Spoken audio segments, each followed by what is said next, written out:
আমরা তো দেখলাম ছবিতে এসেছে আপনার স্বামী তখনও বেঁচে ছিলেন, যখন কোপানো হয়েছে তখনও জল খাচ্ছিলেন, তখনও শ্বাস নিচ্ছিলেন। যদি তাকে চিকিৎসা দেওয়া যেত তাহলে বেঁচে যেত।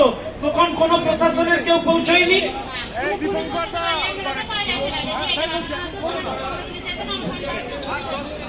ভাবুন, ঘটনা ঘটেছে, পুলিশ কোনো ব্যবস্থা নেয়নি।